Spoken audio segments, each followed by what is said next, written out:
What's up everyone, this is your Shopify girl Desiree, and in today's video, I am going to explain the ways on how you can earn money with the Shopify platform.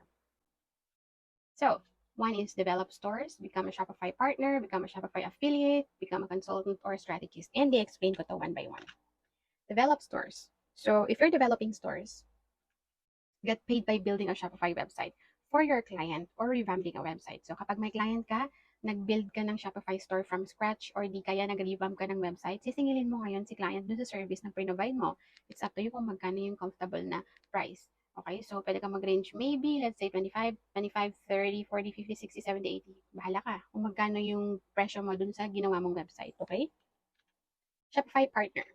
Store development. Alright? So, aside dun sa fee na sisingilin mo dun sa client mo, dun sa service na provide mo, kapag nag-develop ka ng store dun sa Shopify partner platform natin, tapos na-transfer mo yung ownership dun sa client mo, from scratch to ha, dun mo siya binild, meron kang recurring revenue share na 20% of the merchant's monthly subscription fee through a development store. Okay? So, as long as up and running yung na-build mo na website na na-transfer mo kay client, 20% monthly makukuha mo plus store development. Itong plus na sinasabi dito, Shopify din siya pero plus, ibang subscription lang siya pero 10% same lang netong si store development. Okay, 10% nga lang siya sa monthly subscription fee ni client.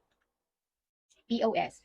Ito yung tinatawag na point of sale. So, ang point of sale is an app created by Shopify wherein you can manage lahat ng data mo from your physical store, mga pop-up store, and mga sales channels like Facebook, Instagram, kung saan ka nagbebenta, pwede mo siyang i-manage through the Shopify POS dun sa online store mo. So, centralized siya. Makikita mo lahat dun. Okay? So, kapag nakapag-refer ka ng ganito, kapag napasubscribe mo yung client mo or kung sino man dito sa POS na to, meron kang $500. Every referral yan, ha? One time yun. Kapag may na-refer ka, each referral, $500. Malaki din yan. Affiliate. So, kapag affiliate ka, kagaya ko, kunwari, gumawa ka ng videos or meron ka kasing link, may provide silang link. Kapag meron kang napasign up na bagong merchant dun sa Shopify link na shinare mo, 200%. Ibig sabihin, 2 times nung monthly plan price nila ang makukuha mo. Ang laki, 200% guys. Ito 2 times niya kung ano man yung plan na kinuha ng client mo or nung na-refer mo dun sa link na gamit mo. Earn ka ng 200%. Pero, medyo strict sila dito sa pagtanggap ng affiliates kasi ako, nag-start ako mag-apply since 2020. Ngayon lang ako natanggap, 2022. So, kung makikita nyo akong gumagawa ng mga videos, may mga link akong ina-add doon, it's because I am a Shopify affiliate. Ini-introduce ko si Shopify sa ibang tao.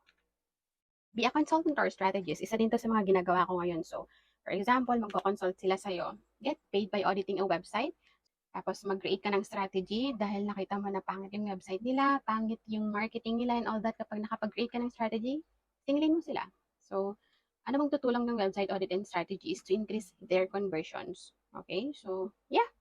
Those are the ways on how you can earn money with the Shopify platform, and I'm actually surprised na marami pa rin ang hindi nakakaalam dun sa mga Shopify program na yan. So, follow me for more tips and Shopify updates.